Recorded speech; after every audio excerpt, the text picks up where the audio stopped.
Hello. Good evening. How are we doing? My name is Marina. I'm a singer and a songwriter. I have a small confession to make, actually. I was asked to come and talk here about 5 or 6 years ago. And whilst I was very honoured, I was also very, very terrified. And so when I was asked again 3 or 4 months ago by your very kind President Stuart, I leapt at the opportunity because I started to see giving a talk not as me doing my best impression of a professional human being, but rather telling a story. Songwriting is very much connected to storytelling for me, and that's what I consider my craft. So tonight I'm going to be talking about the power of pop music, fans, and the songwriting industry. So I'm going to begin by telling you a little bit about my background. I am half Greek, half Welsh. I've lived in both countries, and at the age of 18 I moved to London. My background in terms of music is quite strange because the truth is I had no background. So I'd never sung in front of anybody, I'd never written a song, and I had given no indication whatsoever that I wanted to be a pop artist until I was 19. So I was quite a late starter, but deep down I had always had this really strong attraction, was very drawn to the idea of using music as a way of communicating.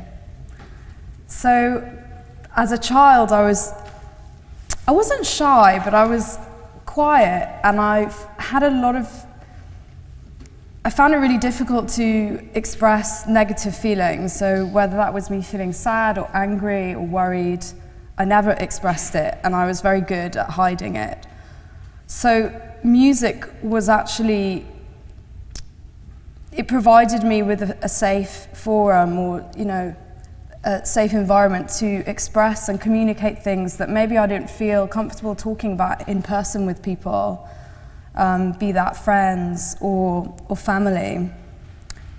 So at 19 I started to songwrite, completely winging it. I had taught myself how to play keyboard, really basic standard.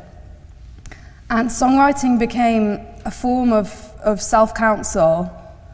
So for a lot of artists coming into the industry, a lot of us really want to be artists. We love the lifestyle, the allure of the image, money, fame, praise.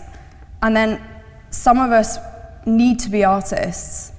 And I really relate to the latter, because the reason that I wanted to be a pop artist was not because of imagery or money or any of those types of things. It was because I felt that songwriting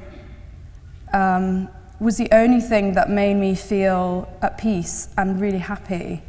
So it really became something that actually was self-serving in a way. It was really helping me psychologically.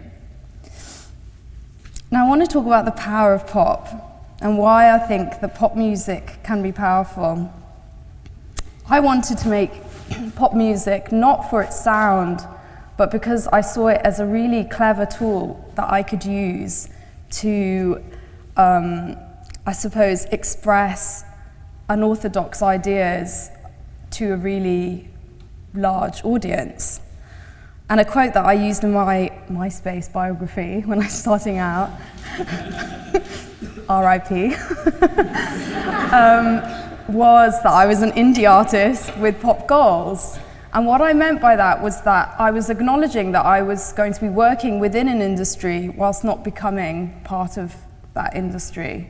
So from the start, I was very clear about the fact that I was being strategic in using pop music as a medium to express my own views, and that involved a lot of social commentary in the beginning. With my first album, I had songs like Hollywood, I'm Not a Robot. Then with Electra Heart, I was dissecting the female character in a way. And so it was very useful for that. So why do I believe pop can be powerful? Because on the surface, it can and is very much considered as light entertainment. It can be silly and fun. It can be considered frivolous, sometimes superficial, and it is all of those things. But it's also a way of documenting social history.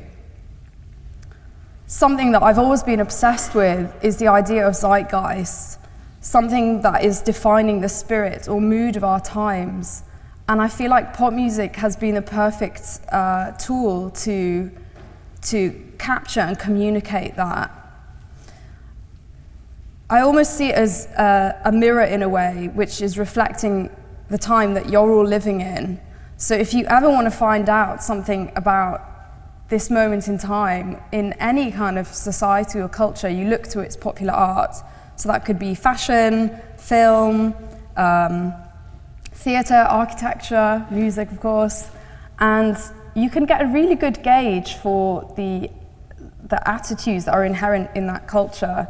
So we can find out a lot about anything from attitudes towards women, race, sexuality, money, class, religion, and so for me, it's not just something that's light entertainment, it's something that encapsulates and communicates a very specific period in time.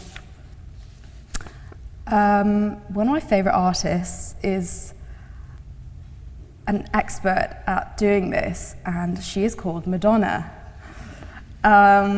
For me, she has always been a perfect example of someone who absorbed the zeitgeist and certain, subcultures that she was dipping into and communicating that on a global level.